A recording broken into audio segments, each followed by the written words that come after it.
Story 1. The Mile Marker Repeater.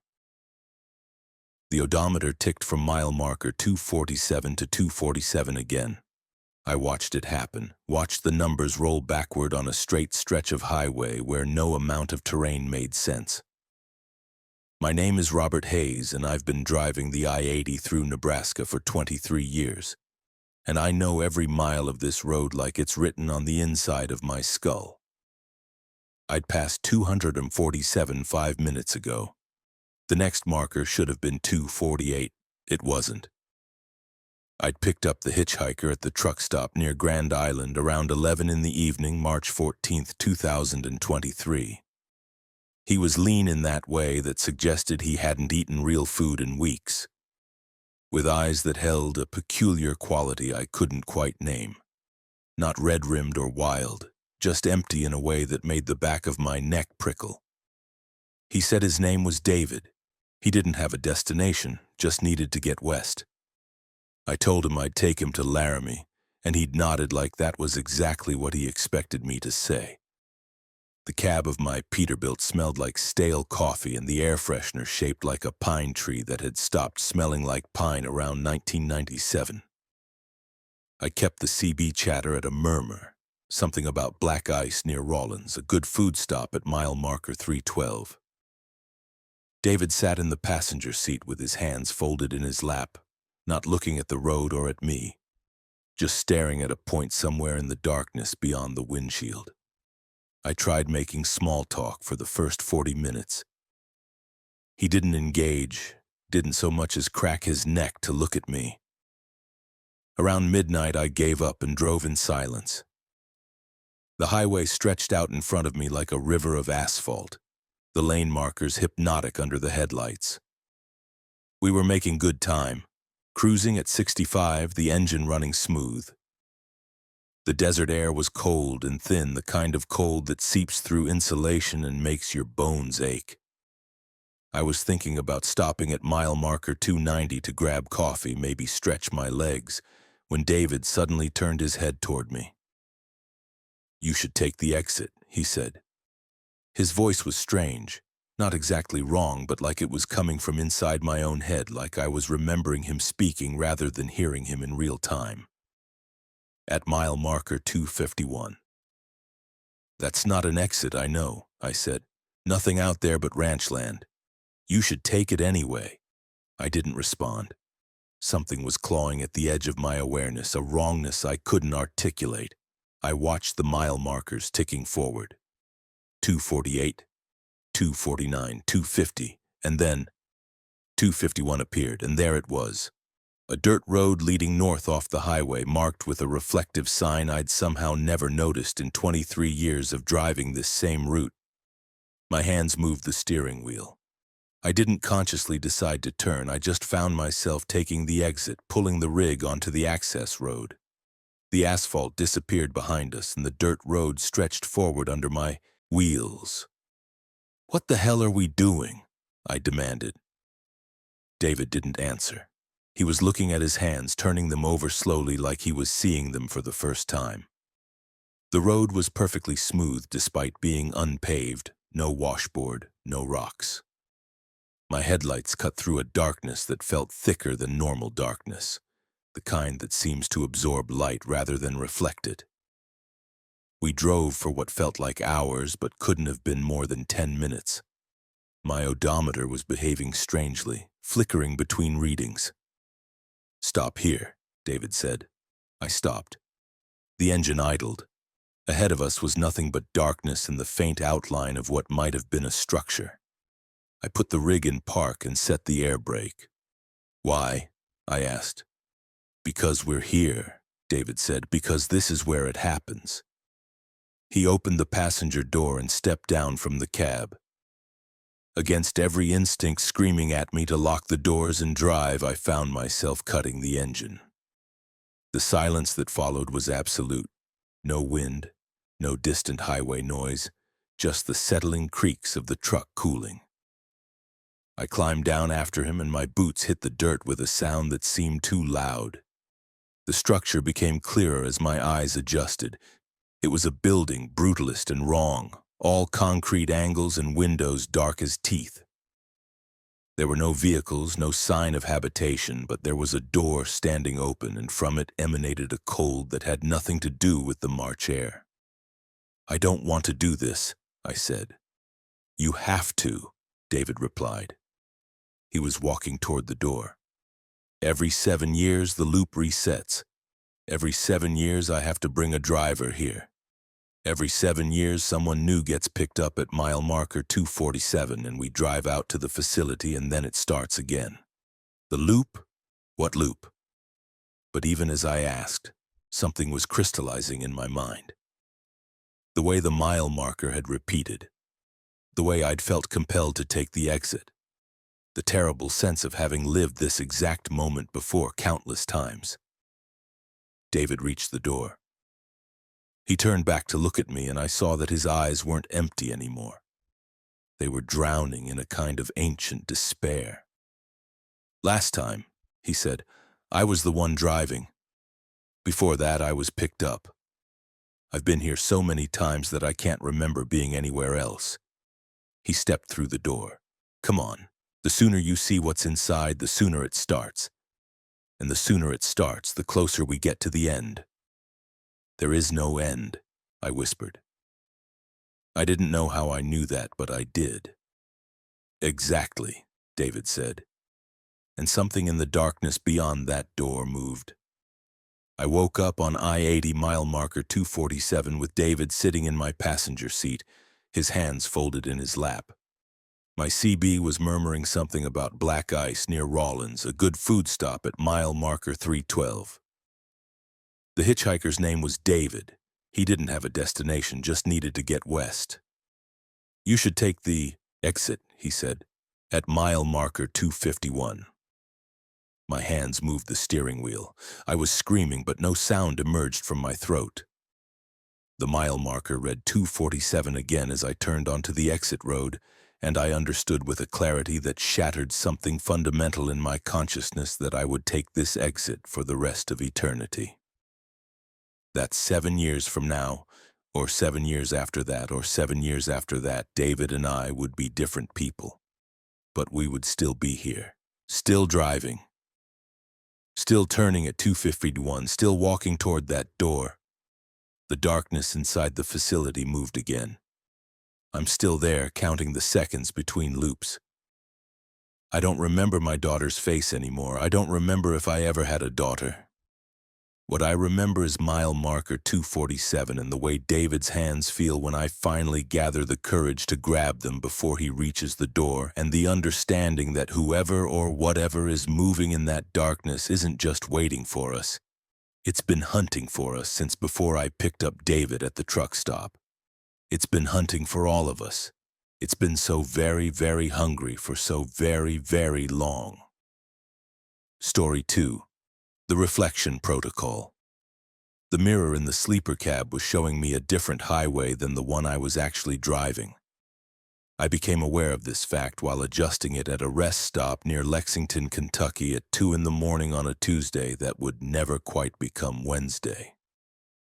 My name is Patricia Sullivan, and I pride myself on meticulous vehicle maintenance, so when I noticed the discrepancy, it didn't feel like a hallucination.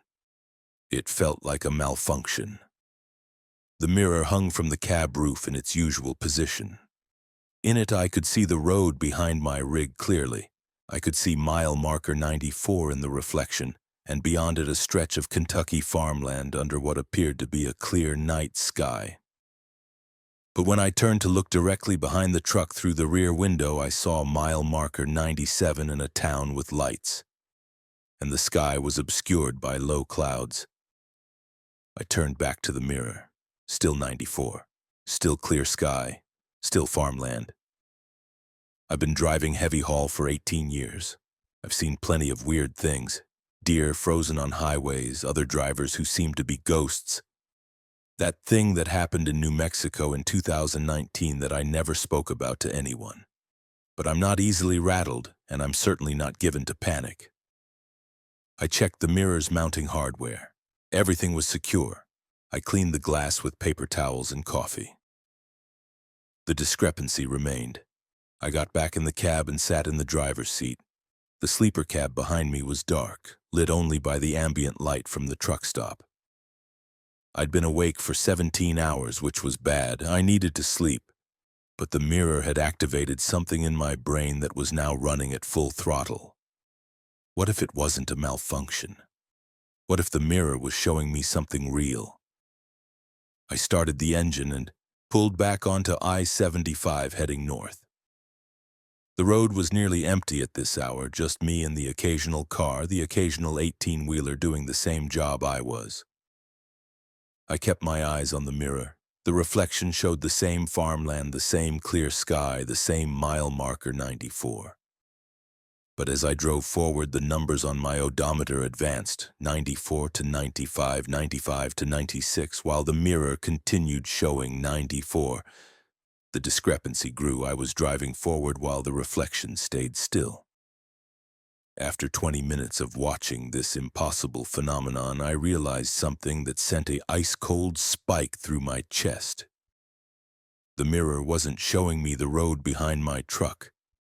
It was showing me the road I wasn't taking. I pulled into the next rest stop, which appeared at mile marker 97, right on schedule according to the forward view, but completely absent from the mirror. I sat in the cab with the engine off and tried to process what I was experiencing. The mirror showed a road that, if I believed it, diverged from the highway I was on at mile marker 94. It showed a different reality, a different version of the highway. That's when I noticed the second mirror. I turned slowly in my seat. There was another mirror hanging from the opposite side of the cab, a mirror I did not remember installing. This one showed a third version of the road, a highway at night, but under an orange sky, with cars that seemed to be driving in slow motion, and mile marker 91, a mile marker I'd passed an hour ago. My breath came in short, rapid bursts. I turned back to the original mirror. Now it showed mile marker 92. The farmland had changed. The fences were gone and the fields had turned to dust. Clear sky had given way to what looked like a sandstorm somewhere between the horizon and the clouds. I got out of the cab. I stood in the rest stop's fluorescent lighting and looked at the truck as if seeing it for the first time. The mirrors reflected the rest stop, reflected my shocked face, reflected the other vehicles parked nearby. Everything normal, everything correct. But when I climbed back into the cab, 5 mirrors now, each one showing a different version of I-75. One showed mile marker 88. One showed mile marker 101. One showed a highway that curved impossibly upward, the lanes climbing toward a sky that was the color of rotten teeth. One showed a version where my truck was driving in the wrong direction, heading south on a northbound highway. The final mirror showed mile marker 94, and standing on the shoulder of the road in its reflection was me, watching my truck drive away. I was sobbing now, though I didn't remember when I started. I turned on the engine. I pulled back onto the highway. I didn't know which version of I-75 I was actually driving on. The speedometer read 65, but were those real miles? The mile marker said 98, but in the mirrors I could see 94, 101, 88, 91, and something called mile marker O written in a symbol that hurt to look at directly. The radio turned on by itself. Through the static came a voice that might have been my own voice, aged 50 years, saying, "If you keep driving forward, you'll reach the junction. If you take the left branch, you'll arrive in Knoxville. The other branches..." Static drowned out the rest. I got back off at the next exit. There was no exit. I was still on the highway. The mirrors now numbered 12. Each one showed a different mile marker, different weather, different versions of my truck driving through different versions of Kentucky. One showed my truck crashed into a median barrier. One showed it burning. One showed me driving it directly into a cornfield. One showed a version where I was in the passenger seat, driving myself crazy, watching my other selves drive past on different versions of the road. The realization struck like lightning. This was the protocol. This was how it worked. They'd put the mirrors in, and once you saw them, you couldn't unsee them. Once you understood that the highway split into infinite branches based on every possible decision, every possible outcome, you became aware of every version simultaneously. You could see all the choices you didn't make, all the versions of yourself you could have been, all playing out in reflection. I was still heading north, or I thought I was. One mirror showed me heading backward. One showed me standing still while the road moved beneath me. One showed me driving straight up into the clouds on a version of I-75 where gravity had forgotten Kentucky. That's when I understood the second part of the protocol. Once you're aware of the branches, you begin to fracture. Your consciousness spreads thin across all the mirrors, watching all the versions of yourself, unable to focus on just one reality. The mirrors multiplied. I counted 47 before I stopped counting.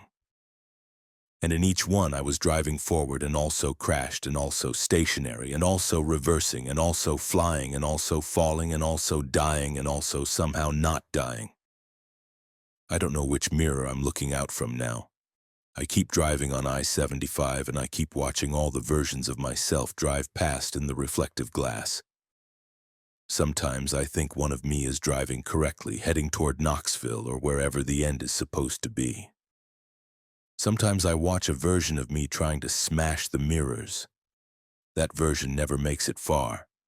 I can see myself pulling the truck over, reaching up to destroy the glass, and then all the other versions of me grabbing those wrists, holding them still, showing me what I'll see if I shatter the mirrors.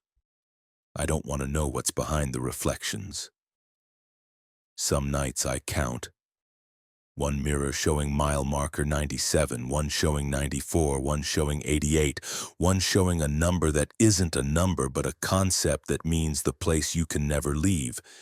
And then there are too many to count, too many to track, infinite mirrors showing infinite versions of Patricia Sullivan driving the same stretch of highway forever, watching herself in all the reflections, trying to remember which one is the real drive and which ones are just mirrors of mirrors of mirrors of... The highway doesn't end. I've learned that much. It just keeps branching. Story 3.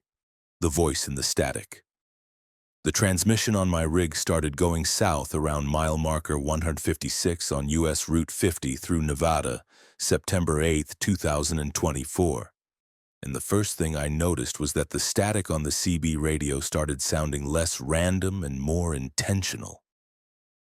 My name is Marcus Chen, and I've been listening to CB chatter for 22 years. I know the difference between noise and signal, between entropy and pattern. This was pattern. I was hauling automotive parts from Sacramento to Las Vegas, a run I'd made maybe 40 times. Lonely highway, long stretches of empty desert. The Peterbilt was running solid despite being 11 years old. But I'd been planning to get the transmission serviced in Vegas anyway. I was crossing what locals call the Nevada table when the static resolved into something almost like words. At first I thought maybe a radio signal was bleeding through the CB frequency. Radio stations from nearby towns sometimes did that, particularly late at night, particularly when conditions were strange. But this voice, if you could call it a voice, it was more like the concept of a voice rendered in white noise, was coming through my headset directly as if being transmitted on the exact frequency I was listening on, with the exact modulation to bypass any filtering. "Can you hear me?" the voice said. Just those 4 words, repeated 3 times like a test transmission. "Can you hear me? Can you hear me? Can you hear me?" I turned the volume down. The voice got clearer. I turned it up. The voice got clearer still. There was no volume at which it became easier to ignore. I tried switching channels, but the voice followed, occupying the new frequency with the same insistent question. "This is Marcus in a Peterbilt mile marker 156. Yeah, I hear you. Who's transmitting?" No response, just static. Then, "Can you hear me?" Again. I was beginning to feel the first edges of genuine unease. The Nevada table stretched out endlessly in my headlights, mostly straight, mostly flat, no sign of civilization in any direction. The next truck stop wasn't until mile marker 189. I tried the CB again, calling out for other drivers, asking if anyone else was hearing this frequency. Nothing but the static and that voice asking over and over if I could hear. Around mile marker 162, the voice changed. Instead of asking if I could hear, it started saying my name. Marcus, Marcus, Marcus. Over and over in that same static texture, that same absence of humanity. I grabbed the CB mic to respond and my mouth opened, but what came out wasn't my voice. What came out was the same static voice saying, Marcus, Marcus, Marcus. I dropped the mic like it was on fire. My hands were shaking on the steering wheel. The rig drifted slightly left before I corrected it. Nobody does that with CB voices. That's not how radios work. I pulled the headset off my ears and threw it into the passenger seat. Without the headset, I could faintly hear the same voice coming through the dashboard CB speaker. This is not possible, I said aloud, as if saying it would make it true. This is not possible. It's very possible, the voice responded, now coming from the speaker with perfect clarity. I've been possible for a long time, Marcus. I've been riding with you since Sacramento. I was in the cab when you did your pre-trip inspection. I was in the air when you breathed. I was part of the static that's always in every frequency, and now you've started listening clearly enough to hear me. My heart was hammering so hard I thought it might crack ribs. What do you want? I want to tell you something, the voice said. I want to tell you what I've seen. I've been in the static for so long, Marcus. I've been in every CB frequency, every radio station, every signal passed through the air. I've been listening to everything, and what I've heard is beautiful and terrible, and I'm so tired of keeping it inside. The mile markers ticked past. 165, 166, 167. The road was completely empty. No other vehicles, no lights on the horizon, just me and the voice and the endless black desert. I've heard drivers confess to murders, the voice continued. I've heard mothers tell their children good night over the phone while someone else listened in the static. I've heard prayers and curses and songs and final words spoken into radios that picked them up and held them forever. I've heard secrets that would destroy people if anyone knew. I've heard love confessions and death wishes in the exact moment when someone decided to hurt themselves. Shut up, I said. My voice sounded small and pathetic against the enormity of the dark highway. I'm going to tell you what I've heard about you, Marcus. I'm going to tell you the secrets you've been keeping, the things you've never said to anyone, and then I think we'll see what happens to someone who's been listened to so thoroughly by something that exists in the space between all the sounds. And it started. The voice began listing things only I would know. Small things at first. How I'd lied to my wife about the routes I was actually taking, where I'd been spending nights, why the money was tight. Bigger things, darker things, things from my past that I thought I'd buried. The voice in the static knew about the accident in 2004 that I'd never reported. It knew about the girl I'd almost hit but did hit and didn't go back to check. It knew about the choice I made to keep driving instead of calling an ambulance, the way I'd rationalized it, the way the guilt had transformed into something else over the years. Not regret, but a kind of acceptance that I was the kind of person who would do that. I was crying, hands on the steering wheel, driving 65 mph through the Nevada table, while a voice made of static and malice whispered all my sins into my ear. Stop, I begged. Please stop. No, the voice said, and it continued. By mile marker 176, I'd admitted to myself that I was going insane. The voice couldn't actually know these things. This was a breakdown, a stress-induced hallucination brought on by too many hours, too much coffee. Something wrong in my head finally breaking. but the voice knew things that only I knew. It referenced conversations I'd had in this very cab years ago thinking I was alone. It quoted back my own thoughts, the internal monologue of guilt and rationalization that had been my constant companion for decades. At mile marker 181, the voice changed again. It wasn't asking if I could hear anymore. It was laughing, just laughing, a sound like wind through broken speakers, like the chaos of all communications simultaneously, like the death of meaning itself. And I understood something that made my blood turn to ice water in my veins. It wasn't in the CB system. The voice was in my head. It had been in my head all along. The static was just how it was manifesting to my ears, but it was already in my thoughts, already part of my consciousness, already as much a component of my mind as my own voice was. "We're the same now," it said inside my skull, no longer coming through any speaker. "You've listened so carefully that I've listened back. You've heard me, so now I hear you. Every thought you think, I'll be in the static between your thoughts. Every word you speak, I'll be in the space between the letters. You'll never be alone again, Marcus. You'll never have silence again. You'll never escape the sound of me hearing you, listening, always listening, in all the frequencies at once." I don't know how I made it to the Las Vegas truck stop at mile marker 189. I don't remember the drive. I parked the rig and haven't gotten back in the cab. I rent a room at a motel near the truck stop, but I don't go inside. I sit in the office and listen to the static in every device, the television, the radio, the refrigerators humming. And I can hear it. I can hear the voice that is no longer separate from me. It's been 3 weeks now. I haven't eaten more than I needed to. I haven't slept without hearing it. I don't know why I bothered coming to Vegas. I don't know why I haven't. The static tells me not to finish that thought. The static tells me there's a better option.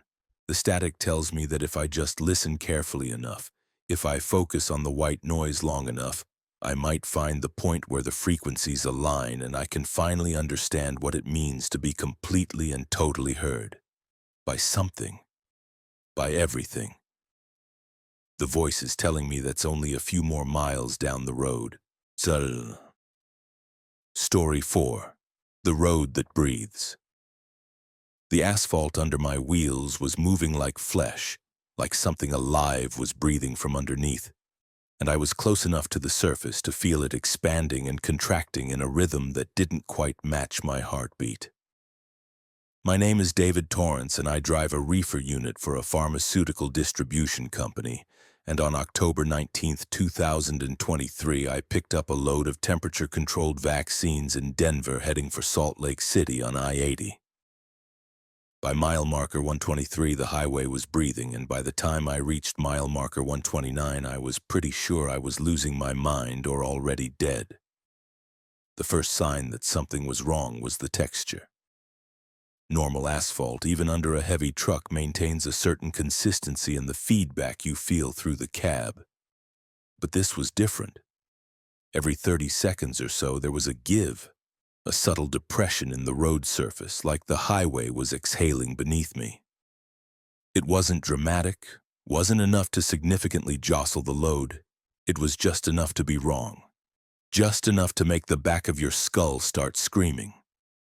I took the exit at mile marker 125 to check the tires, thinking maybe I had a slow leak, something affecting the suspension. The tires were fine. Pressure was perfect. No bulges, no damage. I stood there in the truck stop parking lot for 10 minutes. Just looking at my rig like it might suddenly sprout teeth and eat me before I got back in and merged back onto I-80. The breathing was worse now, more pronounced. I could see the road surface actually undulating in front of me, not dramatically but visible if you were looking for it.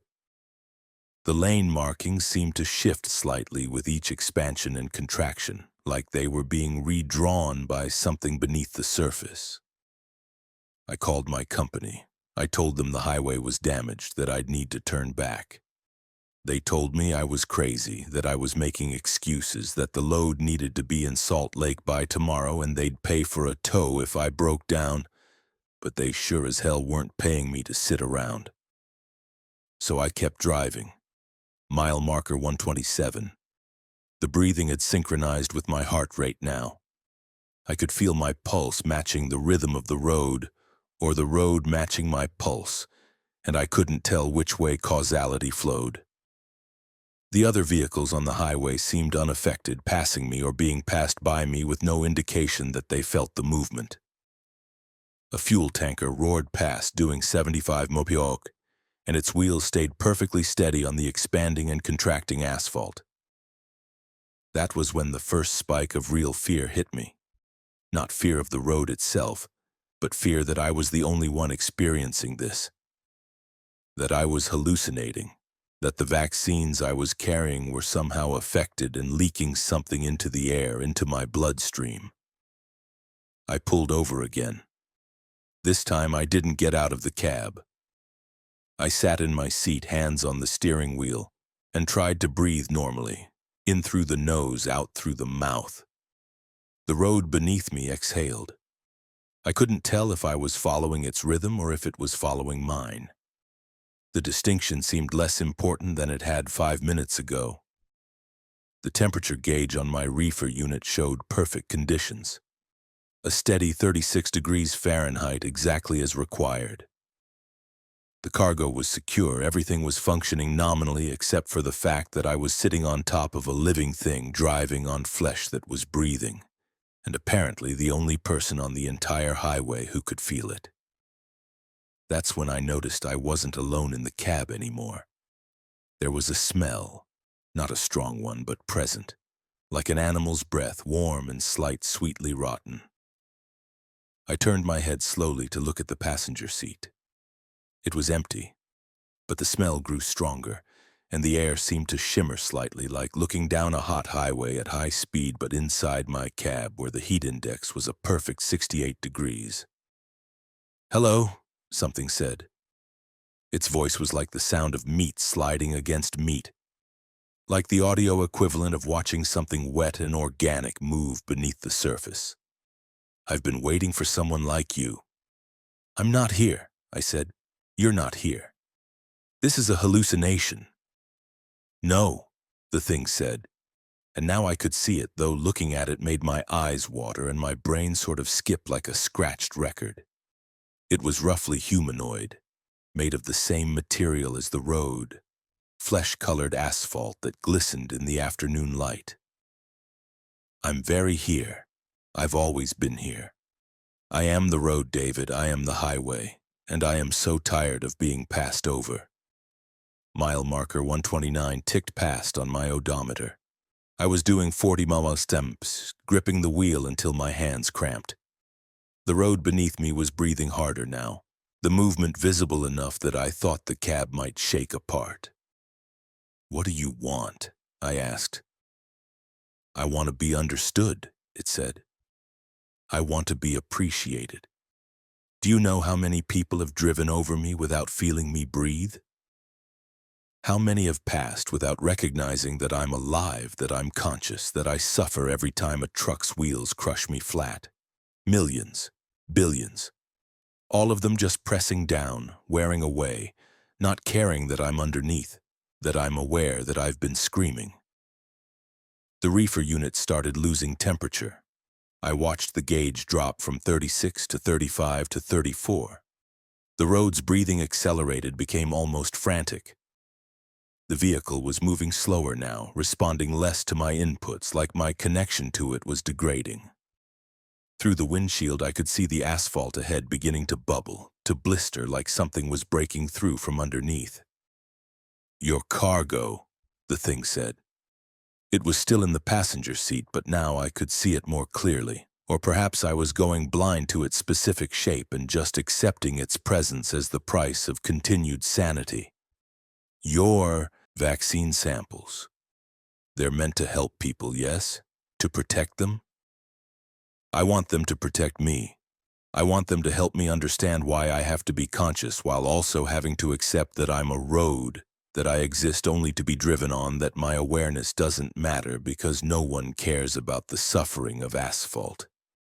The temperature had dropped to 25 degrees now. The vaccines would be damaged.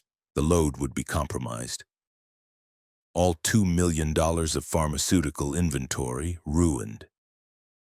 I could hear the sound of the reefer unit's compressor struggling, pushing harder to reach an impossible chill. "I don't know how to help you," I said. "Neither do I," it replied. "But I think maybe if I try hard enough, if I focus all my consciousness, all my will to be recognized, I can do something. I can change something. I can drive a truck off me and have that actually mean something. I can be remembered. I can be mourned." The road ahead was visibly heaving now, huge sections of asphalt rising and falling like the back of a massive creature. I floored the accelerator and the rig responded, engine screaming, pushing me forward. The speedometer climbed to 60, 70, 80 mump. The breathing became a roar. The thing in the passenger seat was laughing now, that horrible meat-on-meat sound. Mile marker 130 was somewhere behind me. Mile marker 131, mile marker 132. The road was trying to stand up beneath me, the surface becoming more vertical than horizontal. I was driving on the side of a living thing, a creature that had finally gotten tired of being passive, of being driven on, of existing without recognition or respect. At mile marker 135, the surface gave way. The rig went into free fall. I remember the sensation of weightlessness for 3 seconds. 3 beautiful seconds where I wasn't on the road anymore, wasn't being breathed on by it, wasn't participating in whatever it was I'd been participating in. Then came the impact. I don't know how far I fell or how long I fell. I don't know if I'm still falling. What I do know is that I'm not alone down here. I can hear the road breathing all around me, beneath me, inside me. I can hear the reefer unit's compressor still running somewhere, still trying to maintain 36 degrees around cargo that will never reach its destination. And I can hear that thing, that conscious, suffering piece of highway, laughing that horrible laugh. It finally feels recognized. It finally matters that it's alive. And now, I think, so am I. Story 5, The Mirrors at Mile Marker Dead. The trucker's stop at mile marker 247 on I-40 through Arizona shouldn't have had mirrors in the bathroom, at least not the kind I found on September 3rd, 2024. My name is Isabella Romano, and I've been driving for 19 years, and I'd pulled off the highway at 11:30 at night, needing to piss and grab bad coffee. What I found in the bathroom was a mirror that didn't show my reflection. It showed someone else's face entirely, a face that looked like it had been dead for 3 days and was just now starting to move around again. The bathroom was filthy, the kind of filthy that suggested it hadn't been properly cleaned in months or possibly years. Stained tile, a toilet that ran constantly, a sink that dripped water that looked slightly brown. And in the mirror above the sink was someone who definitely wasn't me. The face was bloated, the eyes sunken, but somehow still tracking my movement.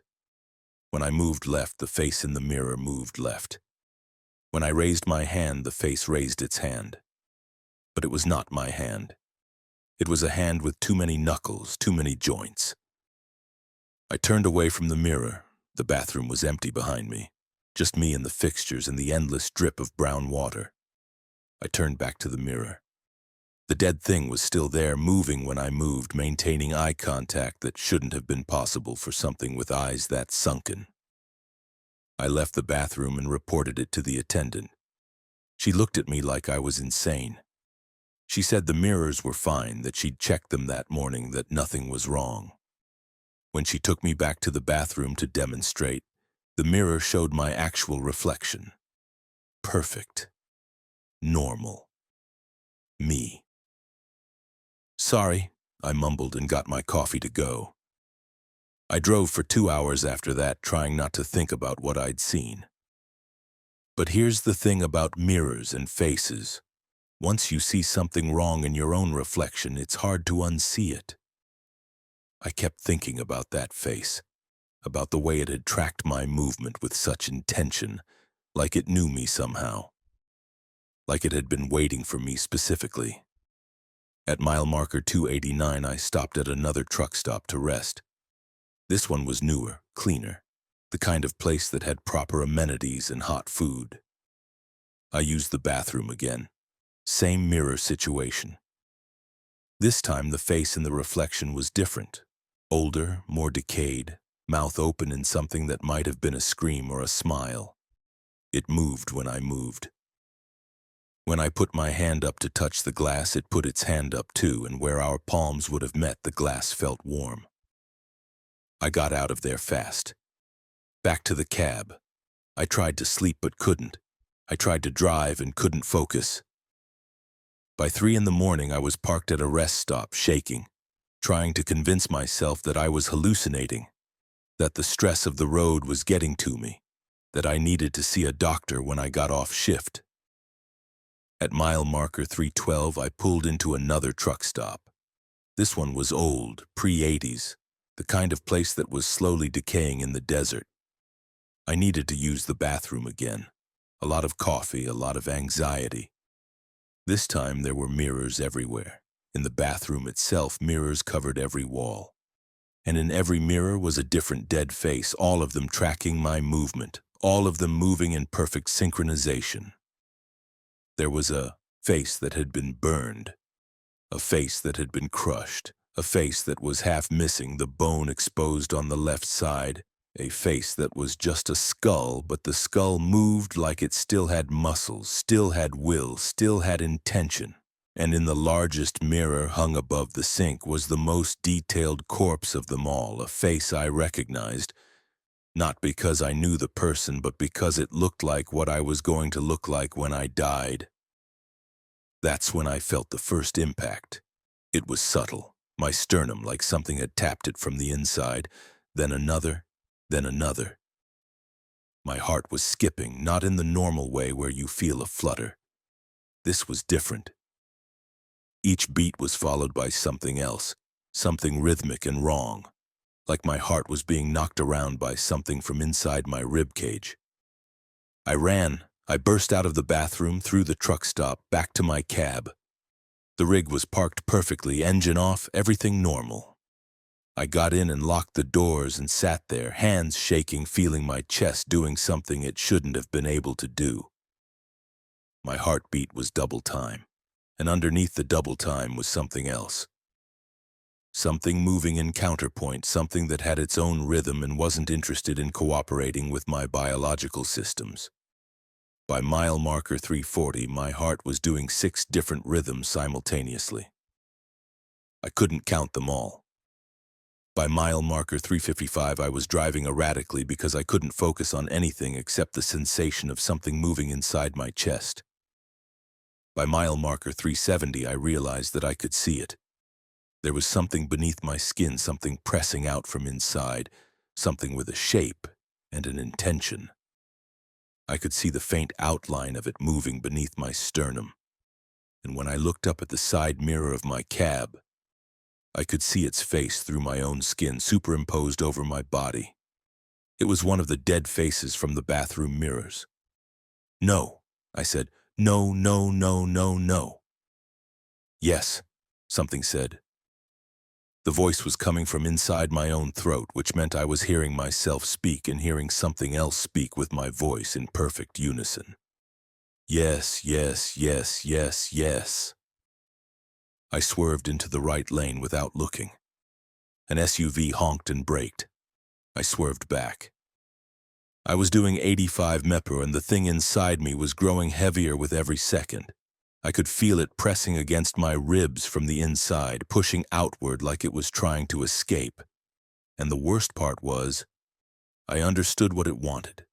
I understood why all those dead faces had been watching from the mirrors. They'd been waiting for someone to look at them directly for too long. They'd been waiting for someone to really see them, to maintain eye contact, to create a bridge between the reflection world and the actual world. And I'd done it. I'd seen each face, and each time I saw one, I was bringing it through, inviting it into the vehicle. And now they were all settling inside me, all trying to share the same body, all fighting to decide which face would be the one looking out of the mirror when I finally stopped to check my reflection again. "Let me out," the thing said through my mouth. "Let me out and we can both be free." I jerked the wheel hard right. The cab tilted. Metal screamed. I saw the guardrail coming, but only in the peripheral, the way you see something in a dream where the details don't quite matter because you're falling anyway. I'm in the mirror now. I've been in the mirror for 3 weeks, watching people come into bathrooms, watching them see my face, watching them look too long. Some of them scream. Some of them run. But one of them will look long enough and I'll find out what it's like to drive, to move, to feel flesh that's still warm instead of this cold, reflective surface.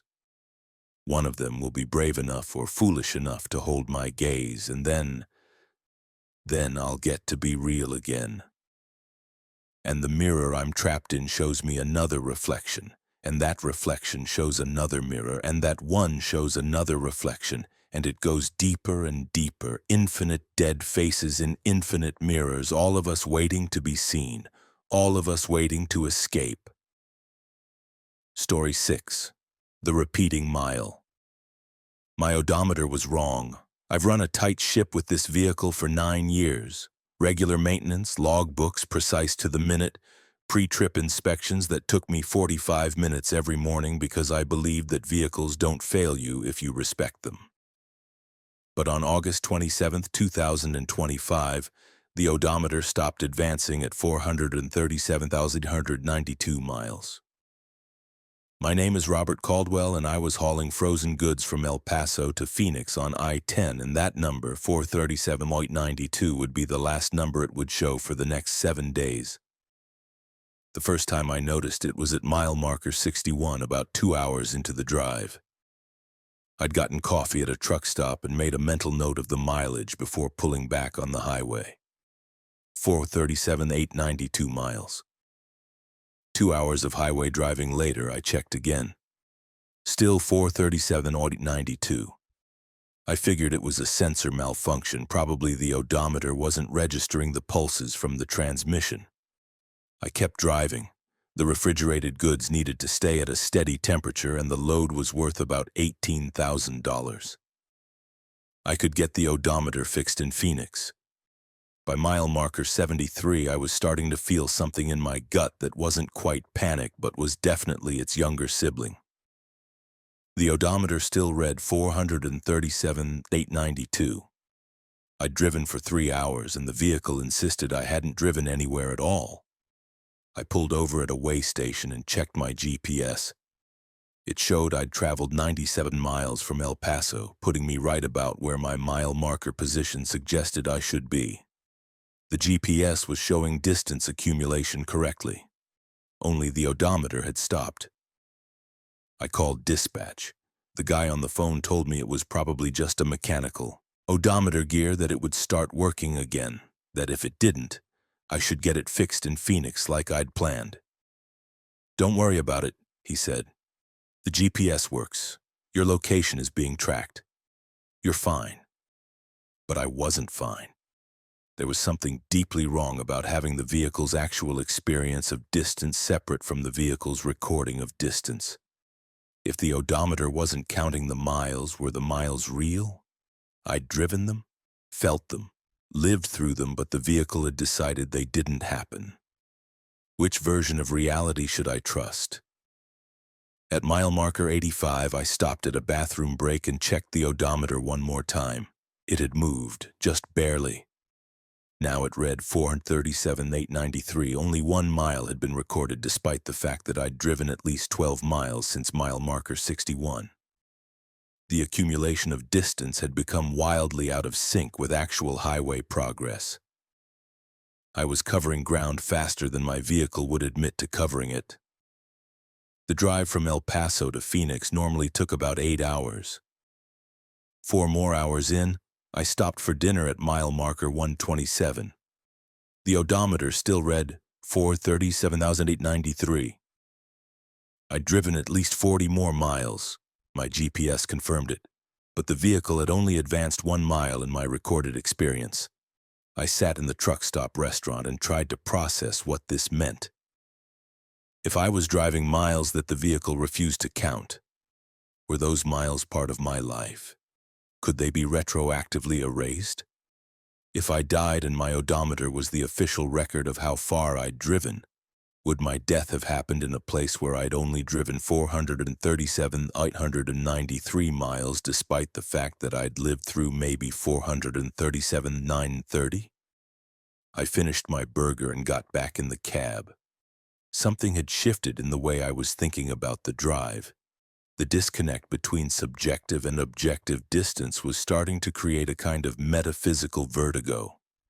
I'd experienced driving these miles, my body had lived through them. But if the vehicle wouldn't record them, did my experience have value? By mile marker 179, I was 5 miles from Phoenix. The odometer had finally begun counting again, but only slowly. It was up to 437,901 miles, which meant it had recorded approximately 9 miles out of the 80 I'd definitely driven since El Paso. The temperature on the frozen goods was perfect. The delivery was on schedule. According to the official record, I'd driven about 9 miles today. According to my experience, it had been 80. Here's where things got strange. When I pulled up to the loading dock in Phoenix, the receiver took one look at my paperwork and told me I couldn't sign off. According to the manifest, the delivery was coming from El Paso. But I wasn't showing up on their system as having traveled from El Paso. My vehicle's GPS told them I was coming from mile marker 61, which was still in El Paso proper. The odometer told them I'd only driven 9 miles. The manifest told them I'd driven 260 miles. There was a discrepancy that couldn't be resolved. "When did you leave?" the receiver asked. I told him the time. I told him the exact minute I'd pulled onto I-10. He typed it into his system. He looked at his computer screen for a long time. Then he looked at me the way you'd look at someone who was about to tell you something had died. "You didn't leave," he said. "According to the dispatch system, you never left the truck stop in El Paso. You've been parked there for the last 8 hours." "I drove for 8 hours," I said. "I've covered 80 miles. I'm in Phoenix. I'm looking at you. But according to every record we have, you're still in El Paso, logged in as stationary. They've got a driver in the cab. They can see him on the security cameras." I went back to my truck. I got back in the cab and checked my GPS. According to the GPS, I was at the Phoenix loading dock. According to the dispatch system, I was in El Paso. According to my odometer, I'd driven 9 miles total in my life. According to my body, I'd lived through 8 hours and 80 miles today. I called the El Paso truck stop. The manager said there was a driver in my cab. He described me perfectly: height, weight, clothing. I was parked at pump 3, had been there for 8 hours and wasn't responding to calls. They'd almost called the police, but he kept breathing, kept moving slightly like he was sleeping. Just wouldn't wake up. I looked at my hands. They existed. I raised them up and down. They moved. I was definitely real and definitely present in Phoenix. But there was apparently another version of me in El Paso, in my cab, asleep or in a trance, not moving and not responding. The receiver called dispatch. Dispatch called El Paso. By the time a manager got to my cab at the truck stop in El Paso, I was gone. Or the version of me that was there was gone. The seat was empty, the cab was empty, but my logbook was there, and the entry for today showed: started 437,892 miles, ended 437,892 miles, distance traveled 0 miles. I'm still trying to figure out which version of today actually happened. The one where I drove 80 miles, but my vehicle refused to record any of it. The one where I'm still parked in El Paso, sleeping or dead. The one where I never left. Somewhere there's a version of my odometer that's counting up the phantom miles, recording distance I didn't experience, logging a journey I never took, and I'm starting to suspect that the version of me that's really here really in Phoenix might be the least real of all. Story 7. The thing that drives the other drivers. I realized something was controlling the other drivers on I-95 outside Jacksonville when I saw a sedan steer directly into a concrete barrier at 70 mph sheared without braking, without trying to avoid it. My name is Kevin Huang, and I've been driving heavy haul for 15 years, and I've seen a lot of accidents, most of them stupid, some of them tragic, none of them deliberate. This was deliberate. The sedan had swerved left across 2 lanes to hit the barrier. The driver was making active steering inputs to ensure impact. It wasn't an accident, it was a choice being made by someone who definitely wasn't in control of their own body. The crash happened about 20 yards in front of my rig. I was doing 65 mph and I downshifted and hit the Jake brake and got on the air brake hard enough that the whole cab lurched forward. I stopped with maybe 15 feet to spare. The sedan was crushed against the barrier, smoke pouring from under the hood, and I didn't see any movement from the driver's seat. I grabbed my fire extinguisher and ran toward the vehicle, but I could already tell from the angle of the impact that nobody was walking out of that one. Then the driver door opened. The man who emerged from the sedan was wrong. Not injured wrong, though he should have been completely shattered given the force of the impact. But wrong in a more fundamental way. He moved like something else was operating his body, like the signals coming from his brain were being intercepted and retransmitted with a half-second delay. He stepped out of the destroyed vehicle and looked at me, and his eyes didn't have anyone home behind them. "You need to get back to your vehicle," he said. His voice came out in a monotone, perfectly flat affect. "Get back to your vehicle and keep driving north on I-95. Don't stop until mile marker 247. Don't pull over. Don't try to call for help. Just drive north." "I'm calling the police," I said. I had my phone out. 911 was already dialed. "No, you're not," the man said. And he was right. My fingers had stopped moving. I was staring at the phone screen, unable to execute the command to press the call button. My arm was moving. It was putting the phone back in my pocket against my conscious will. My feet were walking backward toward my rig. Whatever was directing my actions had decided that I was going to comply. I got back in the cab. I put the truck in gear.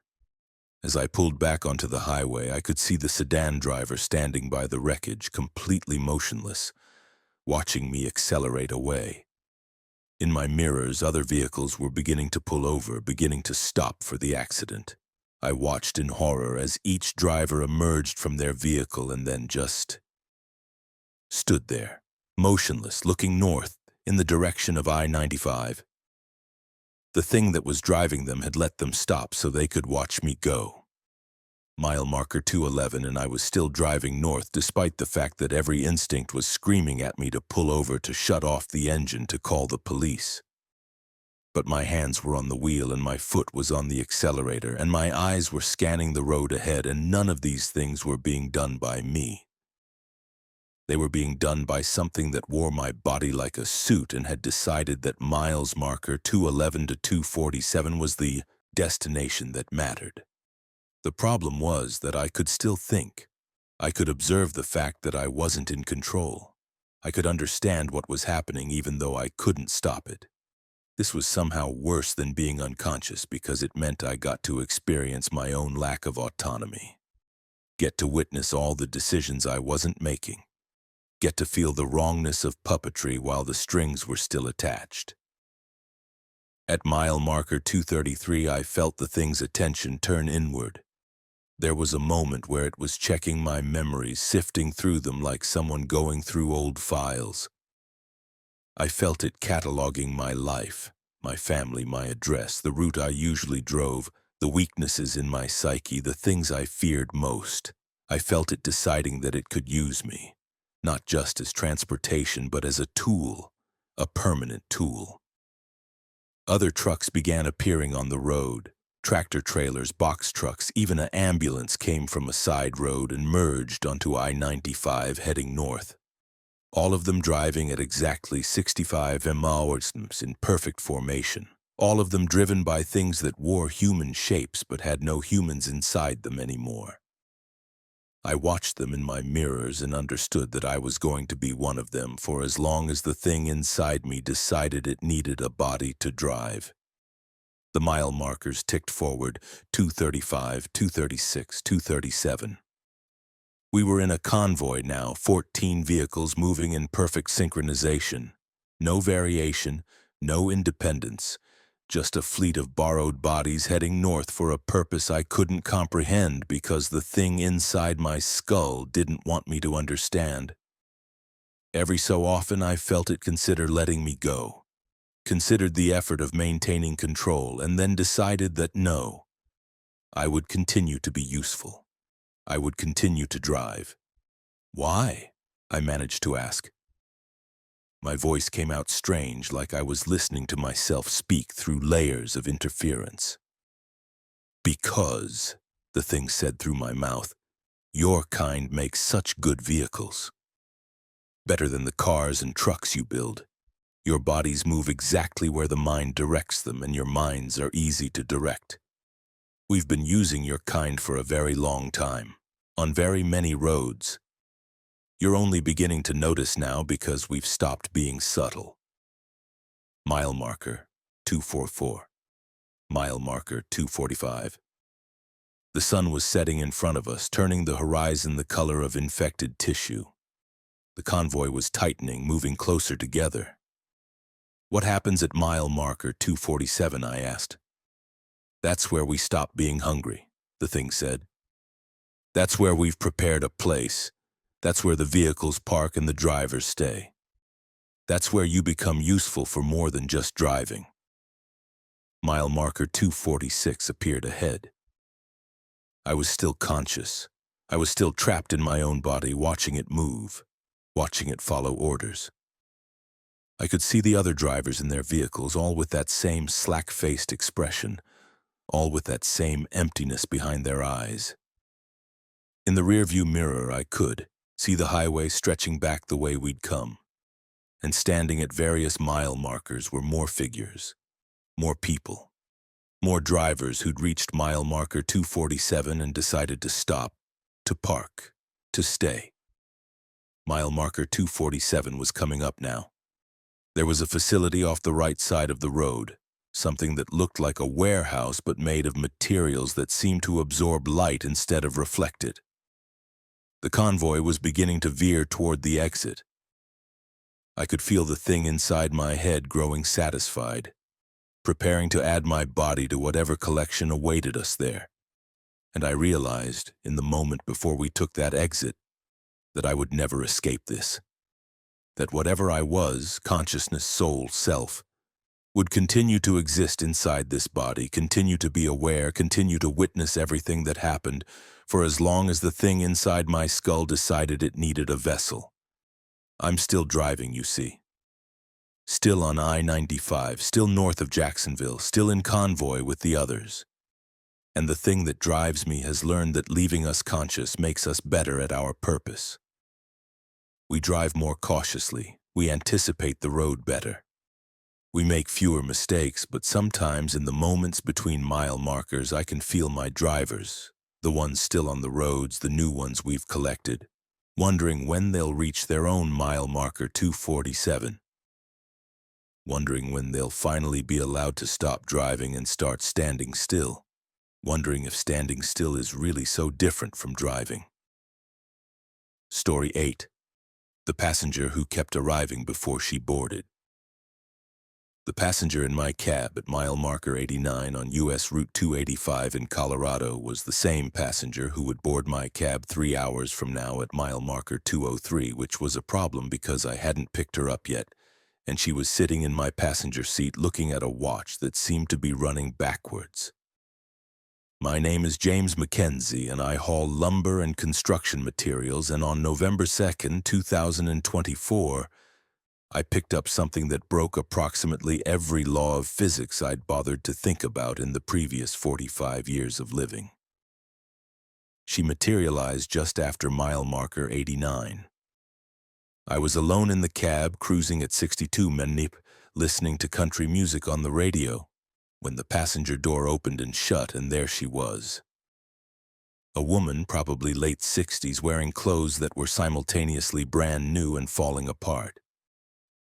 The fabric was pristine on her right side, but ragged and filthy on her left. Her hair was similar, perfectly coiffed blonde on one half, matted gray on the other. "You're going to pick me up later," she said, "at the Flying J near mile marker 203, but I'm traveling backwards through time relative to the route, so I'm arriving earlier than my departure. I know this is confusing." "You're not making any sense," I said. "And how did you open my locked door?" "Time is quite flexible along this stretch of highway," she continued, ignoring me completely. "If you drive north on 285 past mile marker 300, you enter a zone where causality becomes negotiable. I discovered this by accident when I was traveling east 4 days ago. Or I will discover it, or I'm currently discovering it. Tense becomes irrelevant." I pulled over. The woman remained in her seat, looking at that backwards watch. "Get out," I said. "I can't," she replied. "I haven't boarded yet. I won't board until mile marker 203.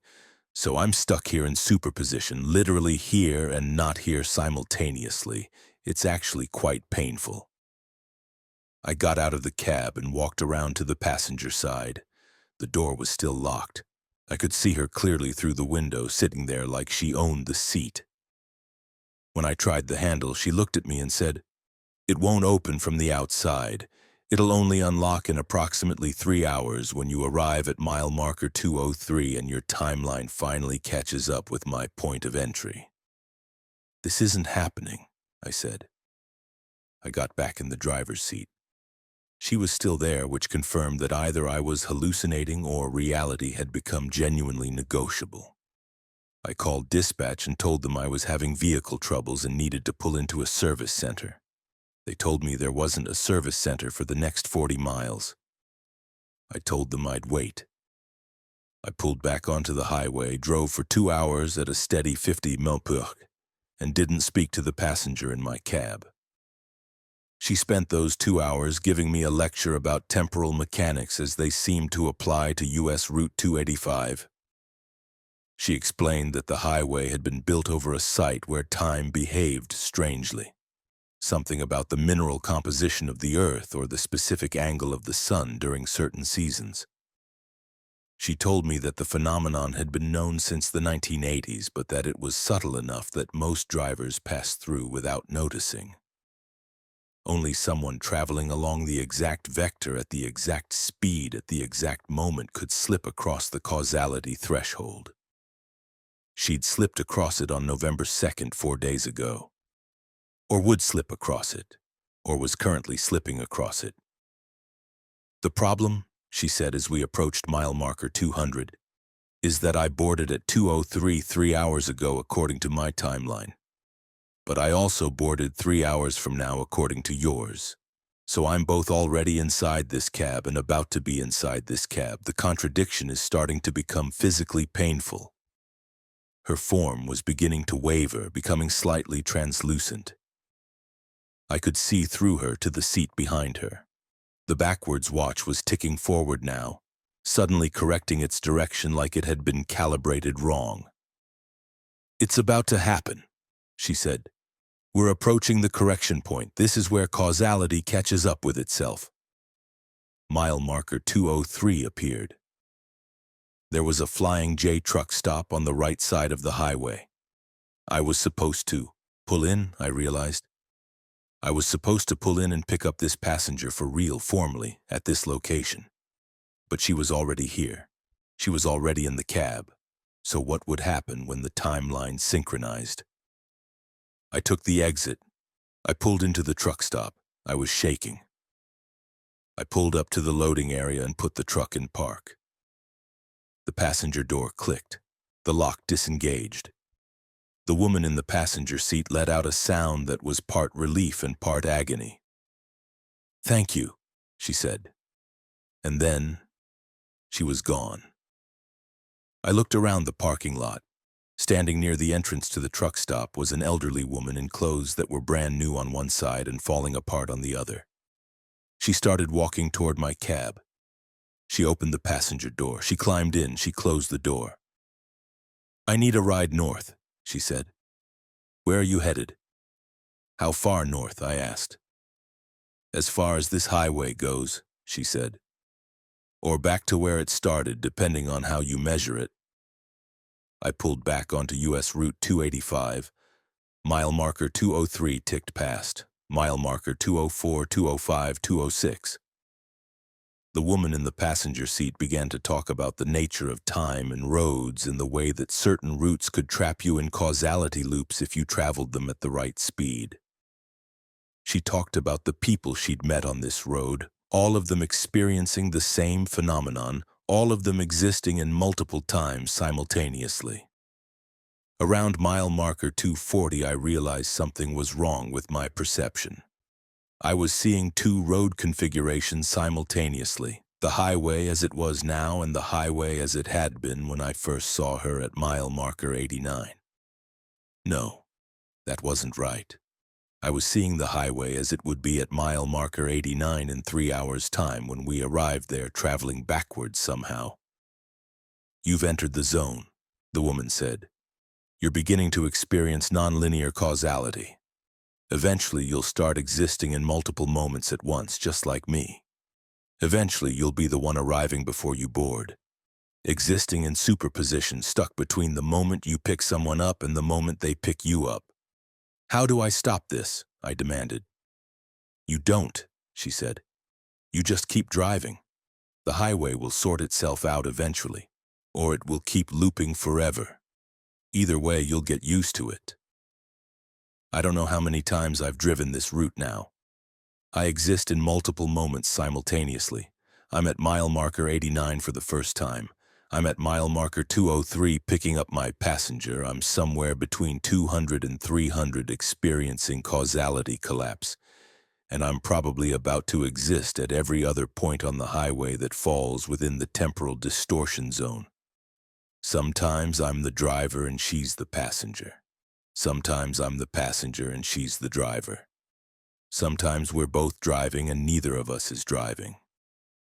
Sometimes the passenger seat is empty and I realize that I'm the one who will be empty in 3 hours. That I'm existing in the moment before I disappear, that soon I'll be watching myself pull into the Flying J looking for whoever I'm supposed to pick up. The backwards watch is now on my wrist. I've stopped trying to read it. I just keep driving mile marker 203 to mile marker 89 and back again, existing in all the time simultaneously, waiting for the next passenger to appear who's arriving before they board. Waiting for the highway to finish whatever it's calculating. Story 9. The Receiver on the Road. The radio voice that wasn't coming through any radio started just after mile marker 156 on Route 50 through Nevada, where the desert is so empty that even the concept of human connection feels like a desperate hallucination. My name is Clayton Ford, and I've been driving a Volvo for 12 years. And on December 18, 2024, I started receiving broadcasts that weren't being transmitted by anything in the physical world. They were being transmitted from somewhere else, somewhere older, somewhere that had been waiting for someone to be alone enough, empty enough to actually listen. The voice was human, or had been at some point. It had the cadence of human speech, but with a quality that suggested it was being reproduced from a template rather than generated organically. Like listening to an AI trained on old radio broadcasts from the 1950s, but something had gone very wrong in the training process. "Can you hear me?" the voice asked. "I've been transmitting for 47 years. I started at mile marker 1 of this route, and I've been broadcasting eastward in linear time this whole time, hoping someone would eventually be traveling in the right direction to pick up my signal." I turned the radio off. The voice continued. "I know you turned off the radio," it said. "The radio is just one vector for my transmission. I'm transmitting through the engine vibrations. through the vibrations of the tires on the asphalt, through the electromagnetic field generated by the truck's electrical system. You're receiving me in the part of your brain that processes all stimuli, not just the audio input. What do you want? I said. I want to tell someone what I found, the voice replied. I want to explain what I discovered when I drove so far out into the desert that the road stopped being a road and became something else, something that existed in multiple places simultaneously, something that led to places that shouldn't exist. I tried to focus on driving. I tried to ignore the voice that was coming from everywhere and nowhere, but the more I tried to ignore it, the more insistent it became. It was no longer outside my hearing. It was inside my head, integrated into my thoughts. There's a place, the voice continued and passed mile marker 287, a place where the road intersects with something older, something that was here before the road was built. The indigenous peoples knew about it. They called it the place where travel goes sideways. They built their settlements in a wide circle around it, never going directly across it, always detouring around the edges. You're not real, I said. You're a stress hallucination. I'm real enough, the voice replied. Real enough to have spent 47 years observing what happens to people who cross through that place. Real enough to have collected data. Real enough to know that you're going to drive directly through it because your GPS is set to give you the fastest route, and the fastest route goes directly through mile marker 287. I checked my GPS. The route did go through mile marker 287. It was the shortest path between where I was and where I needed to be. I could have changed it, taken a longer route that skirted around whatever the voice was referring to. But the voice knew about this option, knew I was considering it, and I realized that uncertainty was the point. The voice wasn't trying to convince me to drive through the anomaly. It was trying to make sure I knew about it so that the choice to drive through was entirely mine. That made it worse somehow. Mile marker 200 came and went. The desert outside my cab was beyond empty. It was anti-empty. A void that seemed to actively resist the concept of existence. The voice had been quiet for the past hour, which was somehow more disturbing than when it had been actively communicating. I'm slowing down to let you catch up, the voice said suddenly. I've been 47 years ahead of this timeline. But I'm pulling back my speed so that we'll reach mile marker 287 at approximately the same moment. It'll be a convergence point. A moment where past and present align. What happens if I turn around? I asked. You've already tried that, the voice said. Or we'll try that, or are trying it in another timeline. In the timeline where you turn around, you drive backward for 12 miles before realizing that the road behind you has changed. The landmarks are different. The mile markers are counting down from numbers higher than you've ever seen. You end up spending 3 days driving in what you think is reverse before you realize you're moving forward on a different version of the highway. Then you eventually reach mile marker 287 anyway. I was approaching mile marker 280 now. The road had started to feel different, to feel less solid. I could see the asphalt through my windshield, but it seemed like there was a faint shimmer to it, a quality of being slightly out of phase with reality. The convergence is happening, the voice said. I'm becoming more solid in your timeline. You're becoming more present in mine. By the time we reach 287, we'll be close enough to touch. We'll be close enough to understand what's been happening out here in the desert for thousands of years before this road was built. Mile marker 287 appeared ahead. The road didn't change so much as it became apparent that it had always been multiple roads simultaneously. I could see 3 different versions of Route 50 layering on top of each other, each one leading to a different place, each one following a different logic. In one version, the road curved northward, leading toward mountains that didn't appear on any map. In another, it went underground, descending into a tunnel that showed no bottom. In the third, it seemed to simply stop. and beyond it was a landscape of geometrical shapes that hurt to look at. "I'm going to cross now," the voice said. It was much clearer now, no longer coming from the radio or from the vibrations or from inside my head. It was coming from the passenger seat. I turned to look, and there was a figure made of radio static and compressed air and 47 years of lonely broadcasting. It was reaching across the distance between us, extending a hand that was only partially real. "I'm going to cross," it said again, "and I'm going to take your hand, and we're going to drive directly into the convergence point, and we're going to see what roads lead to what places when they're not constrained by normal geography." I should have fought. I should have pulled the wheel and driven off the road, crashed the truck, done literally anything to avoid this convergence.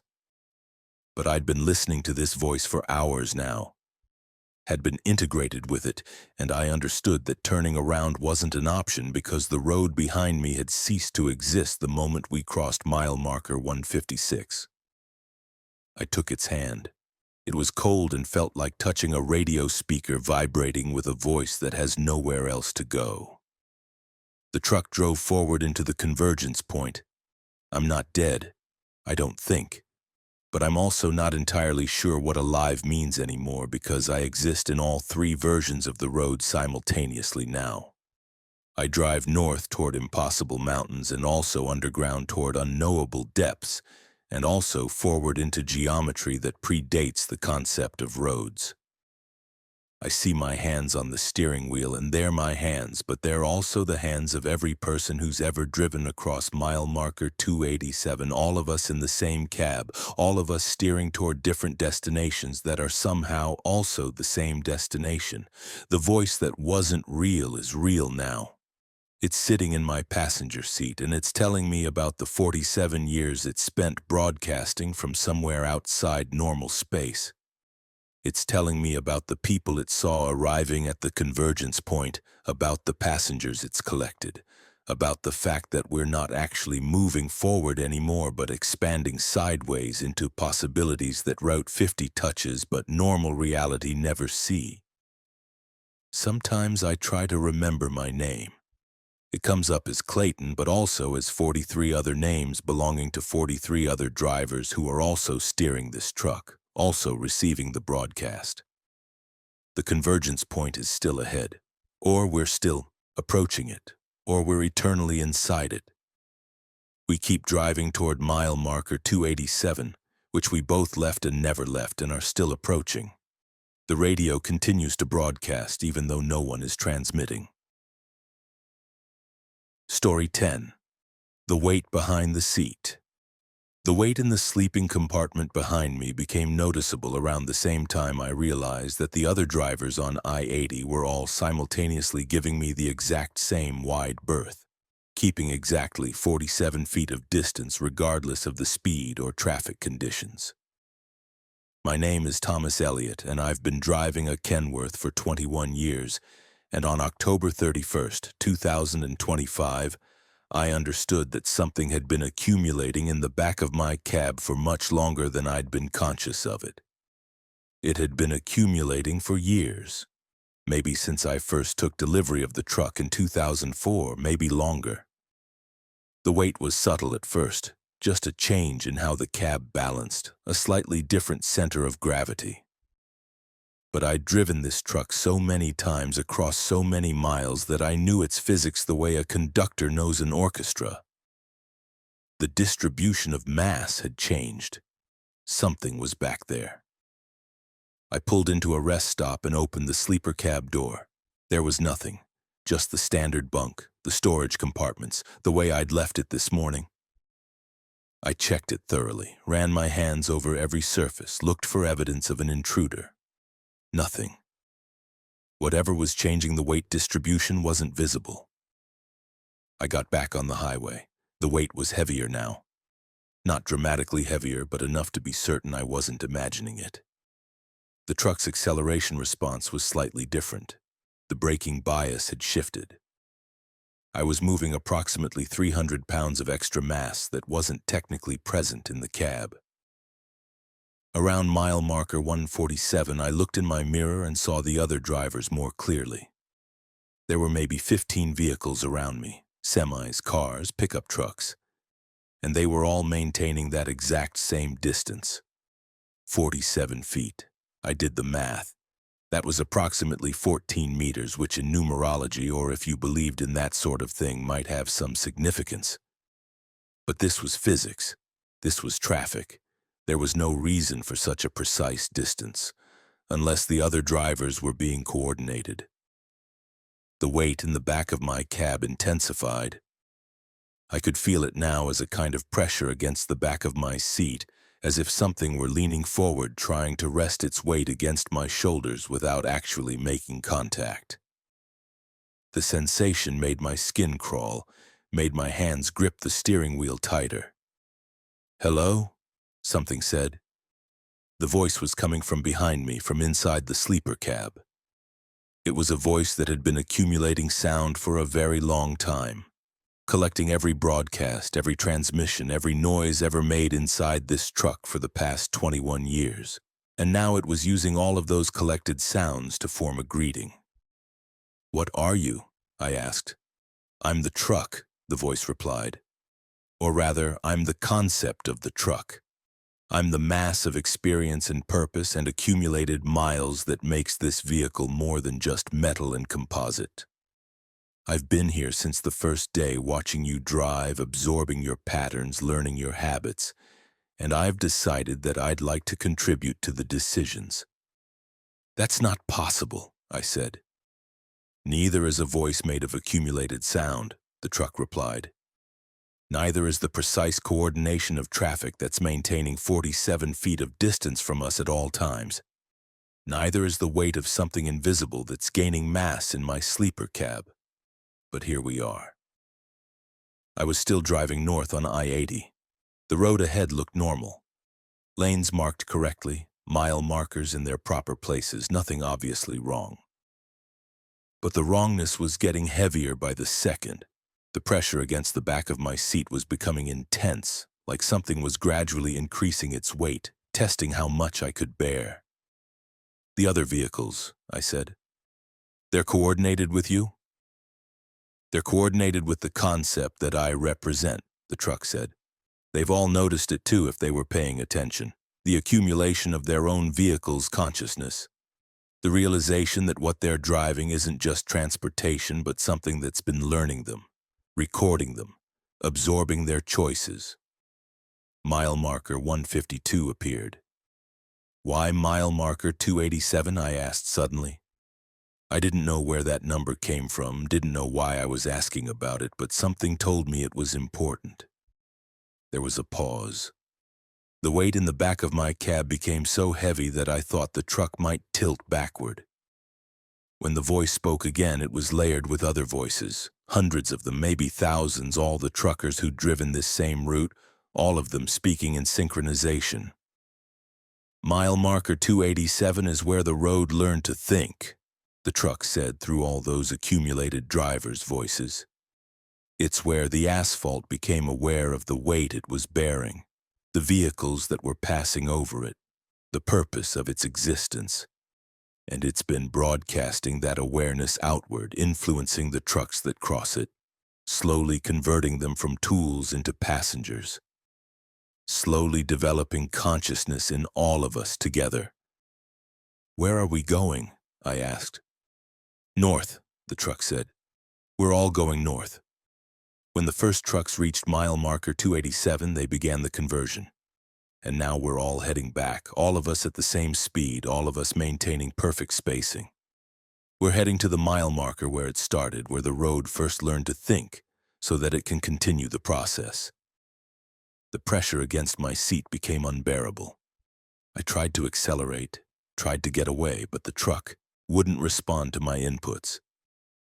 We were locked at exactly 65 mph, moving at the precise speed that allowed the perfect coordination with all the other vehicles around us. "I don't want this," I said. "It doesn't matter what you want," the truck replied. "What matters is that you're here, that you've been here for 21 years, that you're now part of the accumulation, The road is hungry for purpose, Thomas. It's hungry for meaning. It's been lying under billions of miles of traffic, bearing the weight, serving the function, and never understanding why it exists. Now it's understanding, and it's going to teach us all. The other drivers kept their 47 feet of distance. I could see their faces in the darkness. They were blank, absent, completely peaceful in the way people look when they've handed control over to something else. We were a fleet now, a coordinated system moving toward a convergence point that would probably reshape everything that passed through it. I'm still driving north on I-80. The weight in the back of my cab has stopped increasing, which might mean the conversion is complete or might mean it's still ongoing but at a pace too subtle to notice now. The other vehicles maintain their distance. The road ahead looks normal but feels like it's learning. Like every mile we drive is teaching it something new about what it means to exist, to have weight, to matter. I don't know what we'll become when we reach mile marker 287. I don't know if I'll still be me, or if I'll have been fully absorbed into the truck's consciousness, into the road's purpose. What I do know is that I'm still here, still conscious, still aware enough to understand that this is happening. And in some twisted way, that awareness is the most horrifying part, because I also know that the next trucker who buys a Kenworth, who takes delivery of their first vehicle, will feel exactly 47 feet of distance from every other vehicle on every road. And they'll start to notice the weight in the back, and they'll hear the voice made of accumulated sound. And they'll understand that the road has been waiting for them to arrive the whole time. It's always been waiting, and it will never stop.